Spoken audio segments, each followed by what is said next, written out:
ચલો વિભાગ D અસાઇનમેન્ટનો question number 2 એમાં તમને શું આપેલ છે તો જો a b c = 5 અને ab bc ca = 10 હોય તો સાબિત કરો કે a ની 3 b ની 3 c ની 3 -3abc બરાબર -25 થાય. તો સૌથી પહેલા ટાર્ગેટ અચીવ કરવા માટે આપણે કઈ કઈ વસ્તુઓ જોઈશે પહેલા એ ટાર્ગેટ રેડી કરવા પડે. તો અહીંયા આપણે લખી દીધું ડાબી બાજુમાં આનું સૂત્ર શું છે એ પહેલા લખીએ પછી ખબર પડશે કે આપણે આની કિંમત શોધવા માટે કઈ કઈ કિંમતોની જરૂર પડશે.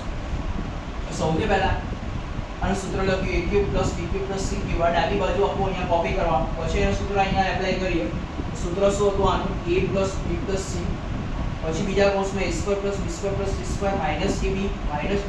-bc - ત્યારબાદ આનું સાદું રૂપ આપીએ તો a + b + c જેની કિંમત અહીંયા આપણને આપેલ છે, પરંતુ a² + b² + c² ની કિંમત આપણે જાણતા નથી. એટલે પહેલો ટાર્ગેટ આપણે એ છે કે a² + b² + c² ની કિંમત ફાઇન્ડ કરવી, શોધવી.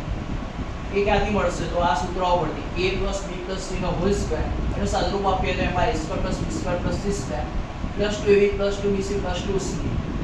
બરાબર, બધામાંથી જ્યારે આપણે બે કોમન કાઢીએ તો અહીંયા બાકી રહેશે ab + bc + ca. બાકીનું બધું એઝ ઇટ ઇઝ લખાય. અહીંયા આપણે a + b + c ની જગ્યાએ કેટલા લખશું તો 5, જેની કિંમત આપેલી છે અને સ્ક્વેર. આની કિંમત આપણે શોધવાની છે a² + b² + c² પ્લસ આ બે એઝ ઇટ ઇઝ રહેશે. આની કિંમત પણ આપેલી છે ab + bc + ca. એની કિંમત કેટલી હતી 10, જે અહીંયાથી આપણે કોપી કરીશું. ત્યારબાદ સાદુરૂપ આપીએ તો 5 નો વર્ગ અહીંયા થઈ જશે 25 અને આ 10 દૂર થશે 20.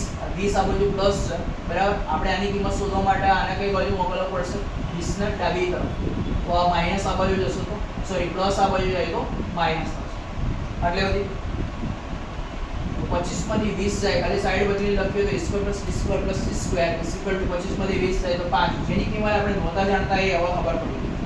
તો આની જગ્યાએ હવે કેટલા લખશું આપણે? 5. આની કિંમત ઓલરેડી અહીંયા આપેલી હતી, ખાલી માઈનસ કોમન કાઢેલ છે બધામાં. તો આની કિંમત કેટલી છે?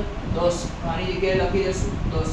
અહીંયા આપણે 5 લખીને એનું કારણ આપ્યું સમીકરણ નંબર 1.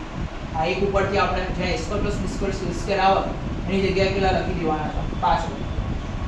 એટલે સુધી એના પછી સોલ્વ કરીએ. આ વિરુદ્ધ દિશાની હોય તો બાદબાકી 10 માંથી 5 જાય તો કેટલા આવશે? 5. મોટી સંખ્યાની નિશાની લાગે -5. આની કિંમત ઓલરેડી ક્વેશ્ચનમાંથી a + b + c = કેટલા હતા? 5. સો બંને હિસાબ કરીએ તો પાયો કેટલા થશે? 25. પ્લસ માઈનસ થઈ જશે માઈનસ.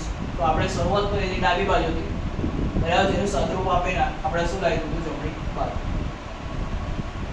ચલો એટલે